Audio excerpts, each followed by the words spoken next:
গল্পের সমুদ্র চ্যানেলে আপনাকে স্বাগতম। আপনি যদি হৃদয় ছোঁয়া, রোম্যান্টিক এবং ভিন্ন স্বাদের গল্প পছন্দ করেন, তাহলে আপনি ঠিক জায়গায় এসেছেন। শুক্রবার বিকাল 5টা। অভিলাষের ফোনে একটি মেসেজ এলো। আজ রাত 8টায় কফি হাউসে দেখা করবি? মেসেজটা আসিফের। নামটা দেখে অভিলাষের হৃদয়ে একটা ঝাঁকুনি খেলে গেল। প্রায় 3 বছর পর আসিফের সঙ্গে যোগাযোগ। স্কুলের সেই স্মৃতিগুলো হঠাৎই করেই জীবন্ত হয়ে উঠল।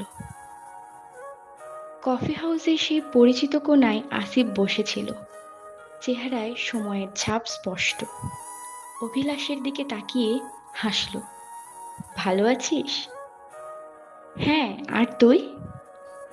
অভিলাষ জিজ্ঞেস করল, কিছুটা অনিশ্চয়তা নিয়ে।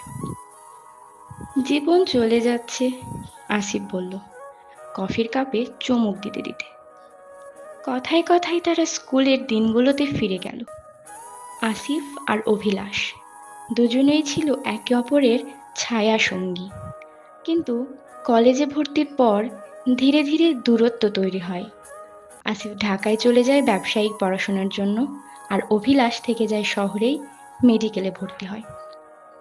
মনে আছে সে ফুটবল ম্যাচে আমরা ক্লাসে হয়ে গোল দিয়েছিলাম? আসিফ হাসতে হাসতে বলল, হ্যাঁ, আর তুই মাঠে পড়ে গিয়েছিলি। অভিলাষের চোখে জল এসে গেল, কিন্তু হাসির মাঝে একটা বিষাদ লুকিয়েছিল। আসিফের চোখে একটা গভীরতা দেখা দিল। জানি না কিভাবে আমরা এত দূরে চলে গেলাম। অভিলাষ লক্ষ্য করল আসিফের কথায় একটা ক্লান্তি আছে। কিছু সমস্যা হচ্ছে? সে জিজ্ঞেস করল। আসিফ একটু থেমে বলল, ব্যবসায় কিছু ঝামেলা হয়েছে, আর আমি বিয়েও করেছি। অভিলাষ চমকে উঠল। বিয়ে? এত তাড়াতাড়ি? হ্যাঁ, পরিবারের চাপ, আসিফ বলল দৃষ্টি নামিয়ে।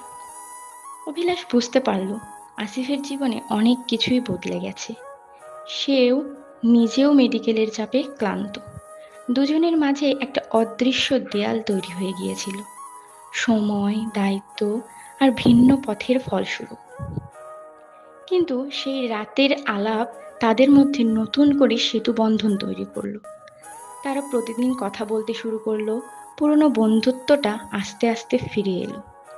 একদিন আসিফের বিরতিতে আসিফ ফোন করলো, শোন, তোর জন্য একটা চাকরির ব্যবস্থা করে রেখেছি। অভিলাষ অবাক হয়ে বলল, সত্যি? এত কিছু ভাবছিস? আসিফ বলল, তুই আমার বন্ধু, তোর জন্য সবসময় জায়গা আছে। তখন অভিলাষ বলল, তাহলে বিয়ের কাজটা এবার তাড়াতাড়ি শেষ করে ফেলি। 1 মাস পর অভিলাষের বিয়ে। অভিলাষের বিয়েতে আসিফ তার পরিবারের সঙ্গে এসেছিল। অনেক দিন পর বিয়ে বাড়িতে আসিফ একটু আনন্দ, হাসি তামাশা করল। তো একসময় সেখানে অভিলাষের খালাতো বোন মিতার সাথে তার পরিচয় হলো। মিতা ছিল কলেজ পড়ুয়া এক চঞ্চল মেয়ে। তার হাসিতে যেন আলো ছড়াতো।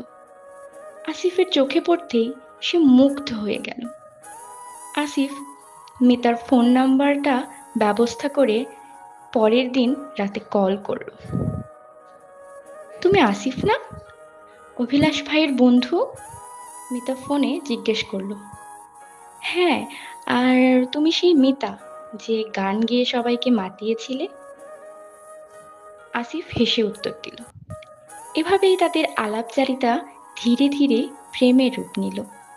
আসিফের পরিবার জানতো না সে মিতার সাথে সম্পর্কে জড়িয়েছে, কারণ তার তো ইতিমধ্যেই স্ত্রী আছে, প্রিয়া।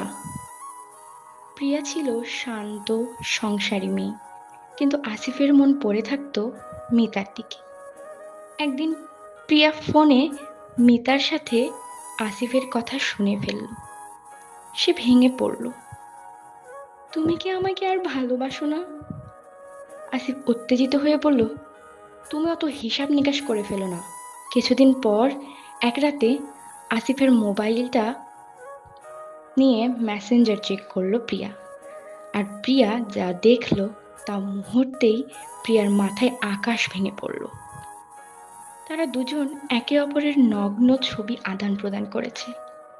প্রিয়া কখনো ভাবতে পারেনি যে আসিফ তাকে এইভাবে ঠকাবে। সে নিজেকে আর সামলাতে পারছে না। মুহূর্তের মধ্যেই আসিফের সঙ্গে তুমুল ঝগড়া শুরু হলো। এমনকি আসিফ প্রিয়ার গালে একটা চড় বসিয়ে দিল। রুমের লাইট নিভু নিভু। আসিফ বেলকনিতে গিয়ে সিগারেট ধরালো আর বসে বসে চিন্তা করতে লাগলো যে কে থেকে কি হয়ে গেল। এদিকে প্রিয়ার চোখ বেয়ে অজস্র পানি পড়তে লাগলো। সময় মাঝরাত। প্রিয়া খেয়াল করলো আসিফ বেলকনিতে চেয়ারে বসে ঘুমিয়ে গেছে। কিন্তু প্রিয়ার ঘুম তো দূরের কথা, কষ্টে তার বুকটা ফেটে যাচ্ছে। প্রিয়া মনে মনে ঠিক করলো সে এখনই তার বাবার বাড়ি চলে যাবে। তখন সে ঘর থেকে বের হতে লাগলো। ঠিক তখনই মনে পড়ল তার বাবা বৃদ্ধ বয়োজ্যেষ্ঠ এক ছেলের ওপর কোনো রকম খেয়ে পড়ে জীবন বাঁচাচ্ছে। সে গেলে তাকে ঠাঁই দিবে কে? আর সে তো যেতেও পারবে না। সে কিভাবেই বলবে তার স্বামীর এই নোংরা কথা? তখন প্রিয়া আর পা বাড়ালো না।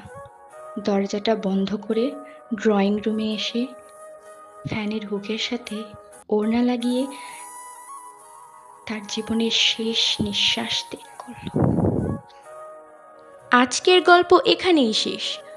গল্পটি কেমন লাগলো কমেন্টে জানাতে ভুলবেন না। পরের গল্পে আবারও দেখা হবে।